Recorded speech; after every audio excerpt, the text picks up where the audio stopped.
السلام عليكم ورحمة الله وبركاته. اهلا وسهلا بيكم.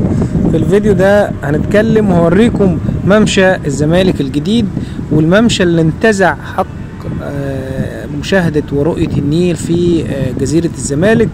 يعني اللي يعرف الزمالك وشافها كويس وتفقد شوارعها هيلاقي ان ما فيهاش كورنيش الا في اجزاء قليلة جدا، انما كل الجزء اللي بيطل على النيل من جهة كورنيش القاهرة، من ناحية القاهرة يعني من ناحية ابراج النايل سيتي وكونراد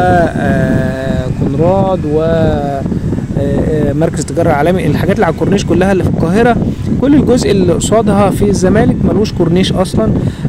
كل العقارات والفنادق والسفارات اللي بتطل على النيل من ناحية اللي موجودة في الزمالك بتطل منها للنيل مباشرة، مفيش ما بينها وبين النيل فاصل للمشاة او فاصل للجمهور بشكل عام.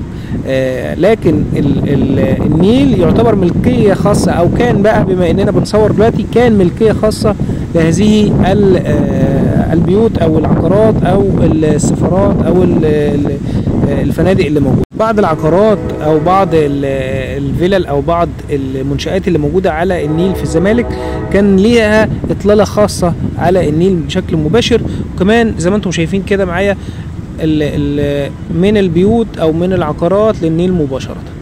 انا كنت وعدتكم ان احنا نشوف الممشى ونتفرج عليه ونشوف ايه التفصيلة اللي تم اضافتها لجزيرة الزمالك بشكل عام، والحق الجديد اللي اضافته الدولة او رجعته الدولة للناس بشكل عام او اعم. طبعا موضوع الممشى نفسه انتوا شايفين كل المساحة اللي احنا شايفينها ديت اللي قدامنا ديت، المساحة دي كانت مش موجودة، والمساحات اللي كانت موجودة منها كانت حق يعني حقوق خاصة او ملكيات خاصة للناس اللي موجودة في المناطق اللي بتطل على النيل مباشرة. لكن بشكل جذري حصل تغيير بكامل الكورنيش في الزمالك. كل المناطق اللي احنا بنصور فيها دي كانت مقفوله تماما، ما كانش حد بيقدر يدخل في المنطقه دي. اي حد بيدخل الشارع اللي انا مثلا داخل فيه ده كان يا اما داخل للعقار او السكن بتاعه، غير كده ما بيدخلش. لكن دلوقتي حاليا بقى تم فتح الشارع على النيل مباشره، والناس اللي حابه تيجي في المنطقه هنا ان شاء الله كمان 3 شهور تقريبا هيتم افتتاح الممشى الخاص بالزمالك، وهيتم عمل يعني الممشى ده هيبقى فيه بعض الكافيهات والمطاعم والكافتريات اللي موجوده وتخدم على الجمهور. هتتيح الزمالك لكل الجمهور بشكل عام، مش لاهالي الزمالك فقط، زي الممشى بتاع ممشى اهل مصر اللي في الناحيه الثانيه وفي الجهه الثانيه. زي ما انتم شايفين كده كل الاماكن دي كانت قافله تماما على النيل. اللي قدامنا دي سفاره الهند، واللي في ظهري ده عقار خاص.